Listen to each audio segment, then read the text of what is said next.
Dia, bom dia, bom dia. E um dia feliz, iniciamos nossa segunda-feira com água, né? Nós já estávamos aí com nossos reservatórios bastante complicados, já chegando no nível de alerta, e hoje com essa chuva abençoada, isso é super importante para São Paulo, para o nosso país, para o mundo. Muito bem-vinda essa chuva. Aliás, muito bem-vinda para poder fazer com que as nossas 80 mil árvores plantadas só esse ano, é bom lembrar que é só esse ano, inclusive nesse final de semana, ontem, foram plantadas mais de 2.000 árvores, 1.200 só na Casa Verde. Então a gente avançando bastante com o plantio aqui na cidade de São Paulo, e a gente vai ter, como falou aqui o Achiucho, o Naline e o Natalini, nós vamos chegar a 120 mil árvores até novembro, até a COP. Queria agradecer aqui muito a presença do nosso vereador Kenji Ito. Obrigado, Kenji, aqui pela tua presença, pelo teu apoio. Da Luciana, nossa diretora de infraestrutura de mudanças climáticas do BNDES, que nesse ato aqui representa o presidente Aloysio Mercadante. Obrigado, Luciana, e todos do BNDES. Também o Rodrigo Jesus Gouveia, superintendente da rede da Caixa Econômica Federal. Tanto o BNDES como a Caixa Econômica Federal têm sido parceiros da Prefeitura de São Paulo nessa ampliação da nossa frota. Depois eu vou falar aqui alguns dados que acho que é importante, da nossa frota de ônibus não poluente. Nossos secretários aqui, o Edson Aparecido, o Celso Caldeira, Portela, Orlando Morando, Fabrício Cobra, Clodoaldo, Henrico Mizassi, o Achiuchi e o Zamarco da Saúde, também a Estela da Secretaria de Direitos Humanos, a Cibele de Assuntos Estratégicos, o Renato Naline de Mudanças Climáticas, Osmário de Limpeza Urbana, nosso presidente da SP Trans aqui, o Vitor Hugo, também nossos chefes de gabinetes aqui, o Vitor, do gabinete do prefeito, a Luciana, Coronel Niacas, Fernando Ferreira, nosso sempre vereador, Gilberto Natalini, que eu tive o orgulho e a honra de ter sido vereador com ele durante 8 anos, e o Natalini sempre fez uma defesa muito contundente, muito valorosa das questões climáticas, das questões ambientais, que tem, inclusive, participado muito com a gente na Prefeitura, orientando, participando e nos instruindo. Comentar aqui o nosso Coronel Carvalho, chefe da assessoria militar, o inspetor Benedito Narciso, da nossa Polícia Municipal, Rubens Misorelli, CEO da empresa Matrix, que tem a exclusividade da comercialização dos equipamentos de carregamento de ônibus, que são os BES, o Simon Sui, presidente da empresa digital Power Huawei, empresa responsável pela fabricação dos equipamentos de abastecimento, a Milena Romano, nossa presidente da empresa Eletra, em nome da Milena, todos os proprietários de indústria dos ônibus elétricos, que agora criou aí rumo e está produzindo bastante. Nossos motoristas de ônibus, muito bom dia para vocês. Nossos motoristas, nossos colaboradores, nossos colaboradores do sistema de transporte da cidade de São Paulo, os diretores e representantes das empresas de ônibus, das nossas concessionárias, nossas operadoras, nossos funcionários da SP Trans, amigos da imprensa, senhoras e senhores. É muito importante essa data que se comemora o Dia Mundial Sem Carro. E a Prefeitura está entregando, nessa semana, 120 ônibus elétricos, que, como já foi dito aqui, nós chegamos, então, a 760 ônibus elétricos na cidade de São Paulo. Reforçando, cada ônibus elétrico que entra na nossa frota, a gente tira o ônibus a diesel, a gente está deixando de consumir 35 mil litros de óleo diesel por ano. Aí você pega 760 ônibus, multiplica por 35 mil, é a quantidade de óleo diesel que a gente está deixando de consumir aqui na nossa cidade. Como falou o Achiuchi, cada ônibus desse representa, e foi um estudo que a Milena nos trouxe, que foi super importante, cada ônibus desse representa 6.400 árvores por ano. É como se a gente olhasse um ônibus desse verdinho, andando pela cidade, a gente fosse vendo 6.400 árvores andando pela cidade.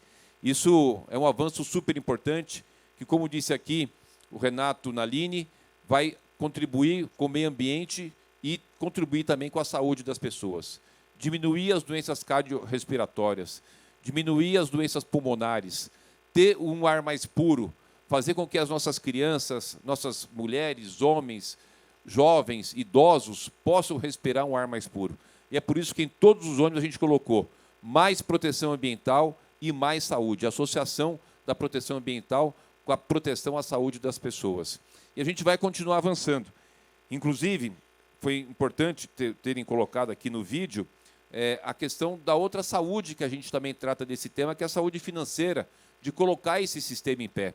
Eu tenho procurado falar isso para todos os prefeitos, todos os governadores que eu tenho encontrado, para poder colocar eles com esse conceito, que é da economia, inclusive financeira, e de que o investimento a mais no ônibus elétrico, ele por si só se paga. A gente tem hoje, por exemplo, aqui numa média da cidade de São Paulo, o custo de R$25 mil de diesel por mês no ônibus, obviamente a diesel, para um custo de R$4 mil, vamos arredondar R$5 mil de energia para um ônibus elétrico. Ou seja, uma economia de R$20 mil por mês entre o diesel e a energia elétrica. No ano, R$240 mil. Em 10 anos, R$2.400.000. Esses ônibus duram 15 anos. Portanto, só a economia que a gente vai ter em não consumir óleo diesel, você paga esse investimento do ônibus. E aí entra um fator muito importante, da gente poder ter os financiamentos, porque a gente paga R$700 mil no ônibus a diesel e paga R$2,5 milhões do ônibus elétrico. Mas fala, prefeito, onde é que fecha a conta? Isso que eu falei para vocês, na economia do combustível e também no financiamento com juros mais baixos, porque nós estamos falando de meio ambiente e proteção à saúde. E a gente tem aqui as parcerias super importantes que nós conseguimos com o BNDES, com a Caixa Econômica Federal, começar pela Caixa, que é o meu primeiro aqui, Caixa Econômica Federal com 250 milhões de financiamento, o Banco do Brasil 750 milhões em financiamento, o BNDES 2,5 bilhões de financiamento, a Luciana comentou aqui, o BID 2,5 bilhões de reais também em financiamento, e o Banco da China, que foi esse último que eu viajei para a China, 569 milhões de reais.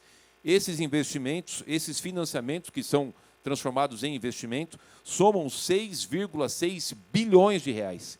A cidade de São Paulo promoveu o aporte de recurso, conseguiu com as instituições 6 bilhões e 600 milhões de reais para a aquisição dos ônibus, e como eu disse aqui, que eles se autopagarão por conta da economia que a gente vai ter no sistema de saúde, na melhora da qualidade do ar, na própria economia do diesel com a questão da energia. E alguns desafios foram surgindo nesse caminho, que era para a gente já ter muito mais ônibus elétricos funcionando. Mas aí a empresa de energia, a Enel, infelizmente, não teve capacidade de fazer a ligação e o abastecimento da energia nas garagens e atrasou bastante. E aí entra as soluções, que é o BES, que é uma bateria grande, que a gente está agora apresentando às concessionárias para que ela possa carregar o BES e aí chega o ônibus e em 7 minutos ele é carregado. E a gente vai avançando bastante nas questões de sustentabilidade, de meio ambiente, dentro do nosso plano municipal do clima, dentro da nossa responsabilidade do plano municipal arbóreo, e São Paulo dando exemplo para o Brasil e para o mundo. Para concluir, eu acho que é importante deixar registrado o quanto a gente precisa fazer a substituição desses ônibus a diesel e também dos caminhões a diesel que faz a nossa coleta de lixo. 64% da emissão do dióxido de carbono emitido na cidade de São Paulo são provenientes dos 7 milhões de carros que circulam em São Paulo. E 55% disso é proveniente dos ônibus e desses caminhões. Então, é óbvio que se a gente tem em 13 mil veículos, 12 mil e poucos ônibus, mais os 600 e poucos caminhões, 13 mil veículos, a concentração de metade da emissão de dióxido de carbono da cidade, a gente precisa fazer as ações de políticas públicas para poder corrigir esse rumo da emissão de gases poluentes e também que fazem as ações com relação à questão das mudanças climáticas e o que a gente precisa ter para poder reverter essa situação. Então, a gente vai avançando bastante, nós temos aí uma meta de 2.200 até 2028, eu acho que a gente pode superar, acho que é possível superar. São Paulo hoje tem a classificação de AAA da FIT, que é a agência internacional que classifica os países, estados e municípios com relação à sua questão de sustentabilidade financeira, a sua saúde financeira. Tem um compromisso do prefeito, dos secretários, da sociedade com relação à questão do meio ambiente. E temos aqui, graças a Deus, concessionários que entenderam o seu papel nesse processo de fazer essas alterações, essas mudanças, e também os nossos parceiros, como eu disse aqui, BNDES, Caixa Econômica Federal, Banco do Brasil, BID, BIRD e o Banco Chinês. Então, a gente vai continuar avançando bastante, se Deus quiser, para poder ter a nossa cidade cada dia melhor e salientando que muitos desses ônibus já têm as câmeras do Smart Sampa, que é o maior sistema de monitoramento do nosso país, que faz o reconhecimento facial, que já levou para a cadeia, nesse período do Smart Sampa, mais de 1.900 foragidos da Justiça, que já encontrou 86 pessoas desaparecidas e que já fez a prisão em flagrante de mais de 3.500 pessoas. Então, é um sistema super importante. As câmeras nos ônibus, a gente vai ter em todos os ônibus no decorrer do processo. Aqui já tem vários deles que estão sendo entregues com essas câmeras, que vai ajudar, como já tem acontecido, você já tem acompanhado aí, muitos dos motoristas têm acompanhado, às vezes entra ali um foragido, identifica na câmera, vai para a central, nossa Polícia Municipal vai e prende, e também para monitorar a questão das mulheres, para elas não serem importunadas. Então, a gente está lá com uma grande central, monitorando, acompanhando, e assim poder dar mais segurança para as mulheres, para as pessoas, cuidar do meio ambiente, cuidar da segurança, cuidar da saúde financeira, dentro do sistema sustentável. Eu queria agradecer demais a toda a nossa equipe que tem tido todo esse comprometimento para que a gente possa colocar em prática, não ficar só no discurso, aquilo que as pessoas falam, que é muito bonito o discurso, né? Falar é bonito, Pachuchu. A gente vai nesses congressos internacionais, não, porque tem que não sei o quê, porque tem que não sei o quê. E todo congresso desse eu falo, lá em São Paulo a gente não tem nada para falar o que a gente está pensando em fazer. Eu quero comentar e falar para vocês e compartilhar o que nós já estamos fazendo, o que cada um de nós aqui já estamos fazendo. Nossa equipe da prefeitura, nossos motoristas, nossos cobradores, nossos vereadores, as empresas que fabricam, as empresas concessionárias, cada um de vocês, né, os bancos parceiros que fazem o financiamento, cada um de vocês tem uma participação nesses avanços. Cada um de vocês tem uma participação nesse avanço importante. Então, dia fundamental para São Paulo, mais 120 ônibus. Logo, logo a gente volta aqui para entregar mais ônibus. Tem muitos sendo produzidos aí, né, Milena? A fábrica lá está correndo, produzindo. Em produção hoje, mais de 350 em produção hoje. Por isso que eu estou falando, a gente vai passar da meta, acho que com um número bastante elevado. E além da questão dos elétricos, também, como falou o Celso aqui, a nova ação com relação ao biometano, que esse emite 95% a menos de dióxido de carbono, como o diesel, para a gente poder também ter uma outra opção, né? Existe um mercado bastante grande, nós já trocamos mais de 70 caminhões da coleta de lixo por caminhões a biometano, produzido dos nossos aterros, o próprio aterro de lixo produz o biometano. A gente vai ter até 2027 todos os 600 caminhões que fazem a coleta de lixo na cidade sendo movidos a biometano, não vai ter mais nenhum caminhão movido a diesel, e é assim que a gente vai ter no nosso ar melhor, a nossa vida melhor, e cuidando das nossas crianças, dos nossos jovens, idosos, e tendo uma cidade que pode ser exemplo para o Brasil e para o mundo. Obrigado a todos, Deus abençoe e boa semana. Hoje, um dia importante para a cidade de São Paulo, e acho que para o país, porque o que acontece em São Paulo acaba sendo referência para todas as cidades, todos os estados do nosso país, entregando mais 120 ônibus elétricos, e agora nós chegamos a 760 ônibus elétricos na cidade de São Paulo. E o porquê do ônibus elétrico? É importante que as pessoas entendam o contexto dessa mudança de ônibus a diesel para ônibus elétrico. O ônibus elétrico, obviamente, não emite poluente. Nós economizamos 35 mil litros de óleo diesel por ano com o consumo de um ônibus a diesel para um ônibus elétrico. O ônibus elétrico representa 6.400 árvores por ano com relação à questão da emissão dos gases de efeito estufa de dióxido de carbono. Então a gente vai tendo um avanço super importante, um ônibus não poluente, silencioso, que dá mais qualidade de vida, inclusive para o motorista e para o cobrador, para os passageiros, né, todos eles com ar-condicionado, Wi-Fi, todos eles com muita tecnologia, e aqui vários deles já com as câmeras do Smart Sampa, que está sendo entregue hoje com as câmeras, mas durante o período aí vai ser instalado em todos eles. Então, grande avanço, 760 ônibus elétricos na cidade de São Paulo. A Maju aqui da agenda. Prefeito, eu queria saber se a Prefeitura tem um planejamento sobre as câmeras de reconhecimento facial nos ônibus. Em quantos meses e quantos veículos passarão até a câmera? Queria que o senhor falasse também sobre o novo sistema de recarregamento que vai ser instalado daqui a 90 dias. Queria que o senhor explicasse. Tá. Com relação às câmeras, a gente vai ter até 2028 todos os ônibus com as câmeras, todos eles, né?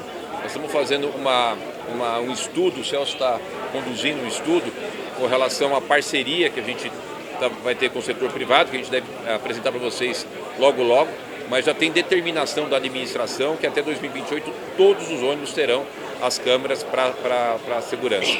Essa é uma, qualquer outra? Em relação à infraestrutura de carregamento dos ônibus. Da infraestrutura de carregamento, a Enel continua não atendendo às necessidades, ela até publicou um folheto desonesto, porque ela fala do volume de energia, como se você colocasse em uma garagem um volume de energia, porque está perto de uma linha de transmissão, pudesse atender uma garagem que está à distância daquele local. O que a gente tem hoje é que não existe ainda em todas as garagens a infraestrutura necessária para poder abastecer, e aí veio essa opção do BESS, que é uma grande bateria que está sendo colocado nas garagens, está à disposição das garagens a serem instalados, sem CAPEX, para que eles possam vender a energia, e a venda da energia é mais barata do que a da Enel, porque eles trazem energia do Mercado Livre. Então foi uma solução que a gente trouxe, já tem um termo de cooperação assinado entre a Secretaria de Transporte e a empresa que faz o fornecimento desse equipamento, dessa BESS, e aí a gente poderia superar essa ineficiência da Enel com a instalação dessas grandes baterias chamadas BESS, como eu disse, sem investimento de CAPEX e fazendo aquisição de energia dessa empresa, que armazena ali durante todo o dia na sua bateria, mesmo com baixa e média tensão, para que possa carregar os ônibus em poucos minutos e assim a gente poder ter o atendimento da necessidade de energia para a circulação dos ônibus. Prefeito, bom dia. Esses 961 ônibus elétricos, contando com os ônibus, representam 3,7% da frota geral de ônibus da cidade de São Paulo. A gente tem a meta de zerar as condições em 2038, parece muito, mas 13 anos para mais de 12 mil ônibus é um pouco apertado. A gente corre o risco de novo, não cumprir essa meta, mesmo porque o biometano é um intermediário, ele não zera, né?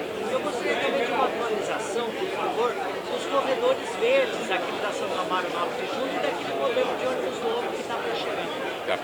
Olha, Edmundo, a questão do biometano, se você fizer uma análise que eles chamam do berço ao túmulo, ele acaba sendo até menos poluente do que os próprios ônibus elétricos. Depende da questão do conceito de visão. Se é de considerar que 95% a menos de emissão do dióxido de carbono é um avanço muito grande, muito considerável. Eu acho que a gente consegue, porque tudo isso que a gente fez até agora foi inovação. A gente não tinha indústria preparada na produção, a gente não tinha os agentes financeiros preparados para fazer o financiamento. Acabou de ter aqui um depoimento que sequer financiava ônibus, né?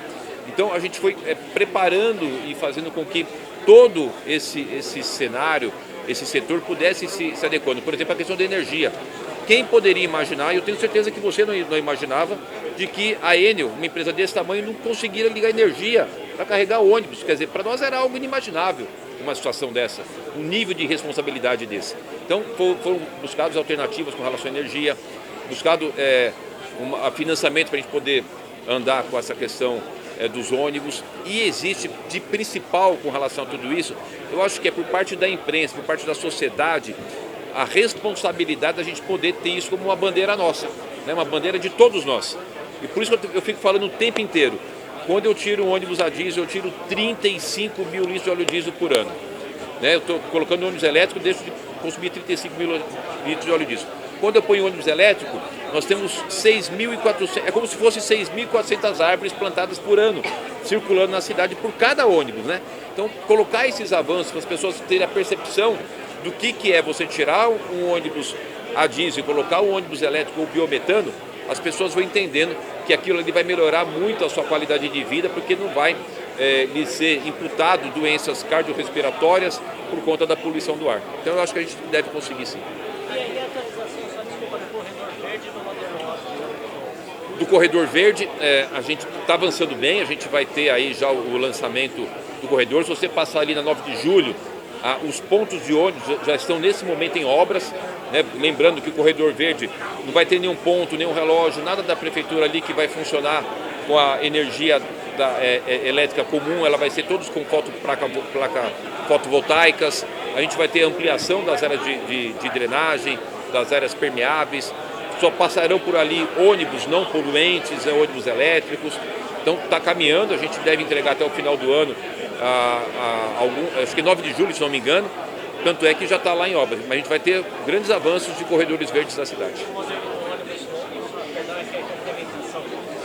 de ônibus não funciona, por exemplo, em Botucatu, também vai chegar, já tem previsão dele? Do biarticulado? Isso. O biarticulado, sim, eles estão produzindo, né? Já tem a linha de financiamento, está tudo fechado. Quer dizer, se você tem a linha de financiamento, tem produção e tem cliente para comprar, agora é só questão da indústria produzir e a gente poder... Deve estar chegando nos próximos meses, porque aquele que eu fui lá já estava pronto já. Prefeito, falando ainda sobre metas, a prefeitura tem a expectativa de ter mais de 2 mil ônibus circulando nas ruas até 2026. Queria saber se nesse ano a prefeitura, com essa entrega dos 120 novos ônibus elétricos, essa prefeitura já cumpriu a meta estabelecida de ônibus circulando na capital em 2026. Não, a nossa meta é até 2028, 2.200 ônibus, né? Hoje a gente entrega mais 120, soma-se ao que já tem, são 760 ônibus e está estruturado. Todo o desenho já está feito para que a gente possa cumprir essa meta até passar. Porque, como eu disse aqui, tem o financiamento, tem a indústria produzindo, resolveu-se uma questão importante com relação à questão da energia, né? Porque aí não ligava as energias. Então, todo o desenho para poder fazer com que as coisas aconteçam está caminhando super bem. Quem? Acabou? Aqui é a Bruna, não, Bruna. Bruna. Sobre o BS, só esse novo sistema já é suficiente para carregar todos os ônibus? Como é que fica essa questão com a Enel? Eles não estão fornecendo energia, mas aí faz como? A prefeitura consegue dar conta só com o BES? O BES ele consegue fazer com que armazene a energia durante todo o dia, para que quando o ônibus chegar, ele possa fazer essa transferência de energia, né? O importante é que a gente conseguiu fazer uma modelagem com a empresa sem a colocação de CAPEX, aí só tem a questão de aquisição da energia deles, que eles compram energia do Mercado Livre, portanto é mais barato que a energia da Enel, então só tem ganha-ganha nesse processo. Então, a partir do momento que a gente tem à disposição, a empresa nos garantiu que tem equipamentos suficientes para atender toda a demanda que for colocada pelas empresas, né? Pelas concessionárias, as empresas de ônibus. Então acho que a gente vira a página de um problema grave que a Enel tinha nos colocado. O que não pode agora é sequer ter a energia para carregar o BES, né? Que aí já seria demais. Mas acho que não deve chegar nesse nível, não. Mas a prefeitura se conformou com isso, da Enel? Não, eu entrei inclusive com ação da Justiça Federal pedindo para não fazer antecipação da renovação do contrato da Enel. Eu tenho me posicionado, eu fui no Congresso Nacional, tenho colocado que é uma manobra desonesta deles quererem antecipar a renovação do contrato que vence em 2028. Volto a falar com muita tranquilidade. Manobra desonesta. Inclusive a gente viu essa semana o ministro de Minas e Energia dizendo que não queria politicagem, cobrando a Agência Nacional de Energia Elétrica, o posicionamento do presidente da Agência Nacional de Energia Elétrica contrário àquela posição dele. É muito nítido que o interesse do ministro é algum interesse que a gente não consegue descobrir, ou que pelo menos não esteja nos nossos olhos, né? E pouco interesse de atender a população, porque não tem a menor sentido, numa cidade como São Paulo, tudo que ela sofreu e mais os 23 municípios que ela atende aqui, ter a antecipação de um contrato de uma empresa que até agora se demonstrou ineficiente e que não é capaz de atender a necessidade de São Paulo. Então não tem o menor sentido. Se o governo federal antecipar uma renovação dessa, a gente precisa fazer uma investigação na Polícia Federal, porque não tem cabimento. É óbvio que tem algum interesse escuso que não seja o interesse público. Mas, prefeito, uma coisa que não ficou clara para mim, esse sistema que vai começar são em 2 garagens, ele não atende toda a demanda de carregamento de todos os ônibus. É uma parte. O BES, não, ele é capaz de... Ele vai carregar todos os ônibus elétricos que existem em São Paulo? Ele pode colocar, pode. A empresa querendo, a empresa que fornece os BES, eles são dispostos, eles têm quantidade de equipamentos suficientes para instalar nas garagens e assim fazer o armazenamento de energia e carregar os ônibus elétricos. Sim, mas o que eu quero entender é que isso será instalado daqui 90 dias. e serão só em 2 garagens, por enquanto, que vai começar. Então não são todos os ônibus que já vão ser carregados nesse sistema. Isso vai ser um processo. Eu quero entender se o problema já está resolvido com a instalação daqui 90 dias. A solução está dada. Agora, a empresa, que são 32 empresas, elas quererem aderir a esse sistema. Então, está lá, tá feito, a SP Trans, a Secretaria do Transporte, validou o sistema, né? Fez o termo de cooperação, está à disposição. Fala assim, olha, vocês têm a concessão do sistema de ônibus. Tem um problema, a solução está aqui. É só você contratar a solução. Se todos quiserem contratar, agora eu não tenho como obrigar a contratar. A única coisa é o seguinte, quando eu coloco o ônibus, eles não podem pôr mais ônibus a diesel. Eles estão proibidos de comprar ônibus a diesel. Eles têm que ir trocando os ônibus deles, que têm 10 anos de vida. Então, se ele não pode comprar, ele não vai poder me alegar que ele não comprou ônibus elétrico por conta de energia, porque essa não cola mais. Essa está resolvida. Quando o cara que tem a concessão fala assim, olha, prefeito, eu ainda estou com ônibus a diesel aqui, não comprei o elétrico porque eu não consigo carregar energia. Eu vou dizer, irmãozinho, essa você não cola mais, essa solução está dada. Então, a gente vai dando solução para os problemas para que a gente possa verdadeiramente avançar naquilo que a gente quer fazer, que é tirar os ônibus a diesel e pôr os elétricos. Volta a falar de energia, mas agora puxando para a realidade de hoje, tem 130 mil imóveis sem luz em São Paulo por conta da chuva. Queria saber como é que está a previsão da prefeitura para aterrar fios elétricos, porque essa talvez seja a solução para essa questão. Então, Bruna, só tem uma coisa assim, não tem uma relação de árvore com falta de energia. Isso é importante. A Enel, ela enganou vocês, enganou a sociedade, dizendo que a falta de energia se dava por conta de árvores, que caía árvores, né? E a gente pode falar com muita tranquilidade que isso não é verdade, porque vocês acompanham no dia a dia várias situações que sequer chove, sequer cai árvore e falta energia. Então, quer dizer, aí não cola, né? Aí fica realmente uma coisa muito difícil deles sustentarem. Então, o que precisa ter? Eles precisam ter um sistema de investimento que eles não fizeram, né? Só mandaram recursos para o exterior. Não fizeram os investimentos para poder manter uma rede aqui resiliente. Tanto é que a gente teve, há um tempo atrás, 200 mil imóveis na região do Grajaú que ficou sem energia porque uma linha de pipa atingiu a rede. Quer dizer, se uma linha de pipa atinge a rede e fica casa sem energia, olha a empresa que a gente está tendo para cuidar da energia da nossa cidade, né? Então, não tem. Com relação ao enterramento de fio, a gente tem um problema gravíssimo que é a questão da legislação federal. Lembrando que a Prefeitura de São Paulo já tinha uma lei que obrigava a empresa de concessão a enterrar os fios, eles recorreram.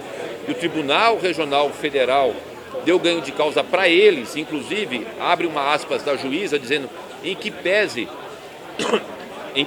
a Prefeitura de São Paulo ter, né, razão, interesse entre o enterramento, não é possível obrigá-los a fazer porque eles só são submetidos à lei federal, porque a concessão, regulação e fiscalização da empresa de energia é federal, não tem nada a ver com a prefeitura.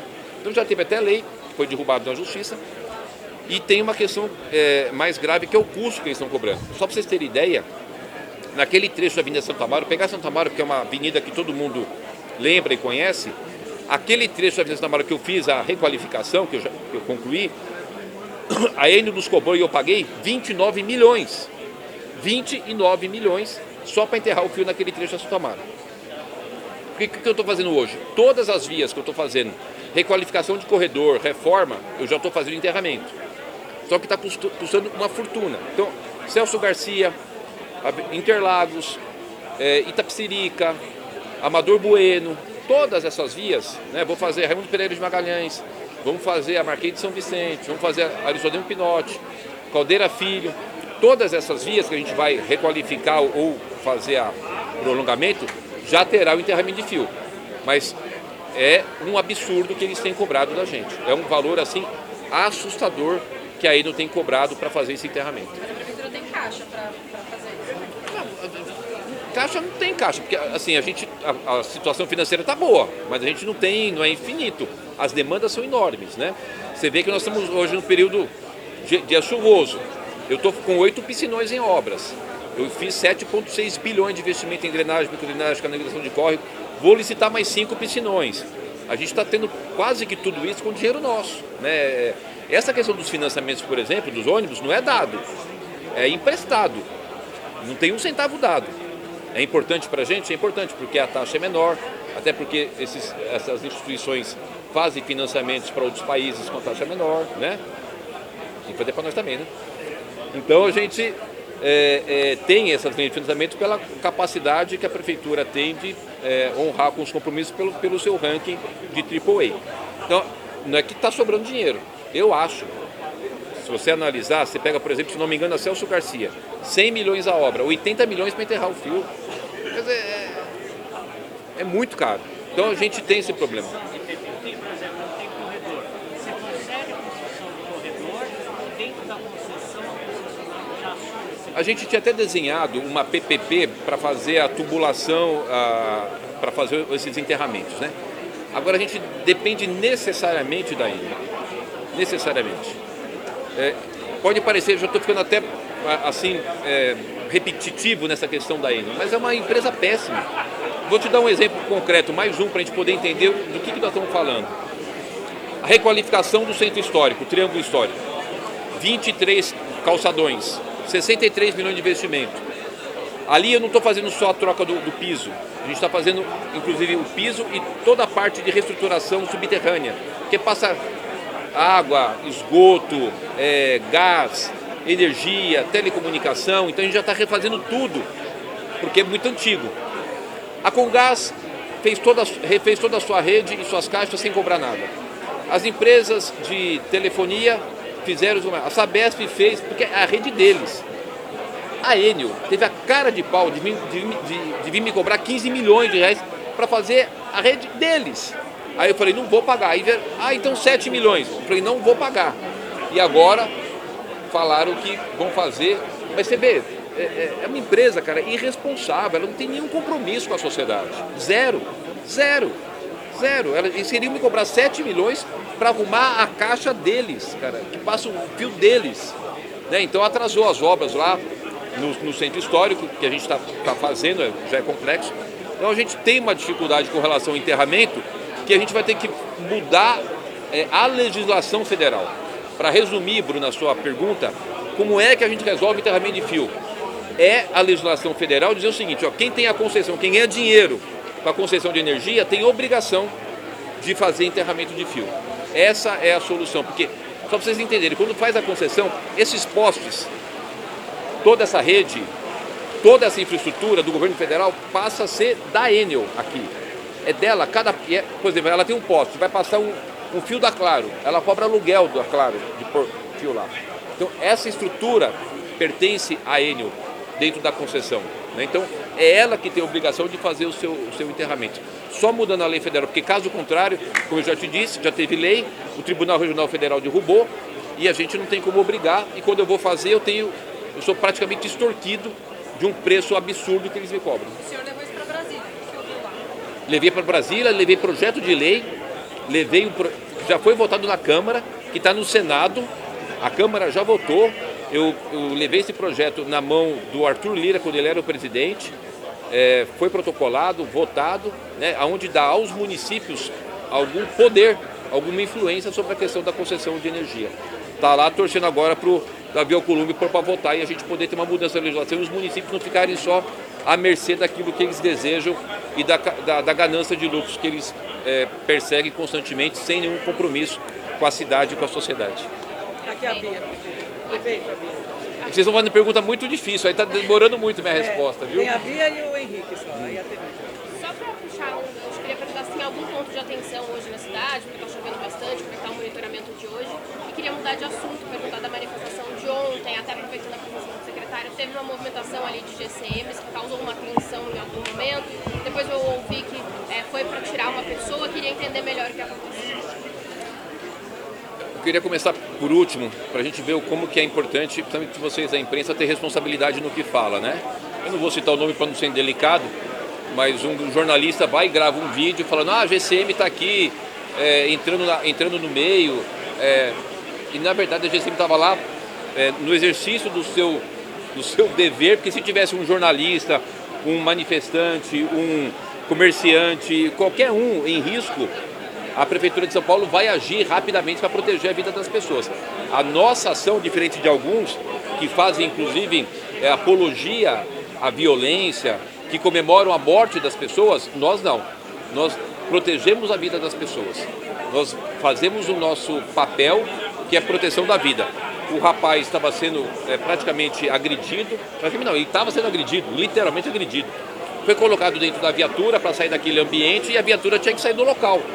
Então a GCM fazendo o seu papel, que deveria ter sido elogiado pelo papel que fez, e vai lá, esse jornalista, só porque ele é de esquerda, ele quer fazer o ataque de um governo que não pactua com esses pensamentos esquerdistas, que infelizmente é muito ruim, né? A gente está vendo um momento onde é preciso diminuir as tensões, ter respeito pelas pessoas, e vai lá, ele faz um papelão desse.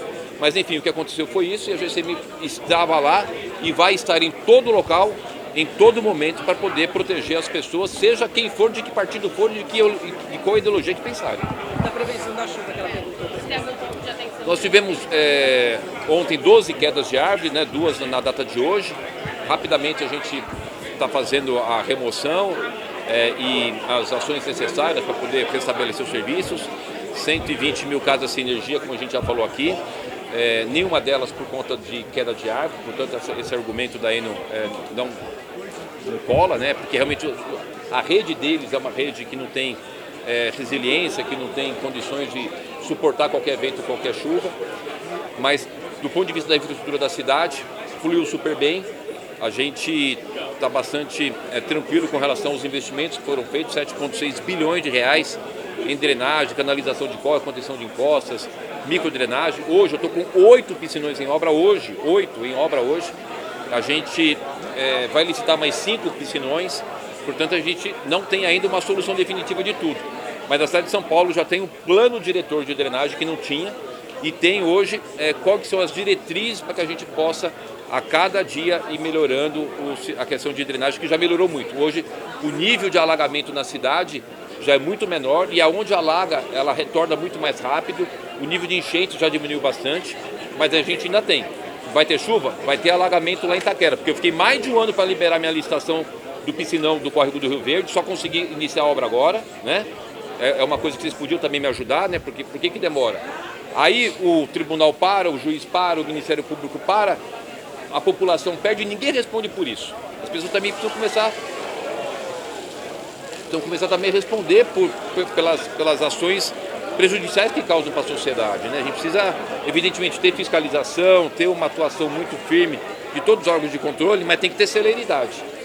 Quando vem a chuva e vem né? Aí, esse ano ainda vai ter, podia já não ter em Itaquera alagamento, vai ter, mas o bom é que já começou a obra, que a gente, no próximo ano, a gente já vai, não teremos mais, como por exemplo Perus, que era uma das regiões mais graves, Capão Redondo, né? A gente já está quase concluindo as obras, mas graças a Deus a gente conseguiu ajustar a saúde financeira da cidade para ter capacidade de fazer esses investimentos, lembrando que 95% deles todo com recurso da prefeitura. Henrique. Ô Henrique. Sobre a Sustenir, empresa que hoje gestora do municipal, teve problemas com o PCM, tem problemas com a regulação dos gastos ali no teatro, teve essa publicação há a possibilidade da prefeitura voltar atrás ou a prefeitura vai encerrar? Henrique, na sexta-feira nós recebemos um documento do Tribunal de Contas do município nos dando 48 horas para poder responder um questionamento deles de 2023. Eu vou fazer uma meia-culpa aqui. Quando a gente erra, a gente também tem que falar. Já era para ter sido encerrado esse contrato em 2023. Estou assumindo uma falha. O Tribunal de Contas já havia solicitado isso lá atrás. Não teria o porquê a gente ter levado esse contrato até agora, né? Então, posso até estar me prejudicando, mas eu quero ter sempre uma transparência e uma sinceridade. Quando o Tribunal de Contas, já em 23, pediu para cancelar o contrato e fazer uma licitação, a administração, né, não fez, e aí, repito, assumo uma falha, eu não consigo cuidar de tudo também, chega agora para a gente, em 48 horas, responder, somado às questões administrativas internas, esse período que eles estão, eu duvido que você me fale assim, algo que o Teatro Municipal fez que chamou a tua atenção, algo que São Paulo tem feito, o melhor na questão de mobilidade, no meio ambiente, não tem nenhum evento, nenhum grande show, não conseguiram trazer para a cidade um protagonismo de um investimento de 160 milhões por ano, que é o que o Teatro Municipal tem de recursos da Prefeitura de São Paulo. Então já não era algo que estava caminhando do jeito que a gente gostaria que fosse. E aí a gota d'água que transbordou o copo foi a questão do rapaz fazer aqueles comentários com relação a incentivo à violência. E aí, gente, isso aí não é direita, de esquerda, de centro. Nós não podemos admitir, em hipótese alguma, que alguém que vai celebrar a morte de alguém, né? Não vou nem entrar no mérito aqui que chamou o rapaz de nazista, que na verdade era um rapaz de direita, mas era o que mais defendia o diálogo, mais defendia que as pessoas pudessem ter ali a capacidade de sentar e conversar, e a pessoa manter esse funcionário lá fazendo esse tipo de coisa. Então aí tem gente que me fala, não, mas aí pode ser autoritarismo, mandar embora. Meu amigo, quem da Prefeitura de São Paulo fizer ações que vão fazer com que a violência seja exaltada, não vai ficar na Prefeitura, mas de jeito nenhum. Que isso sim é que a gente tem que ter total discordância e muito rigor. Se a gente for conivente com uma atitude da pessoa, fazer com que uma morte seja comemorada ou que a pessoa incentive violência, isso aí a gente tem que repudiar de forma absoluta. Senão daqui a pouco se a gente não cortar esse mal pela raiz, daqui a pouco isso vai criando, né, cada vez mais corpo. E a gente precisa falar para as pessoas, parem, vamos respeitar a vida, vamos respeitar as pessoas. Então, foi feita a notificação na sexta-feira para eles, quando chegou o documento do Tribunal de Contas. Eles têm 15 dias para apresentar uma defesa e inicia-se, portanto, o processo de cancelamento desse contrato, e a gente vai fazer um novo chamamento, uma nova licitação.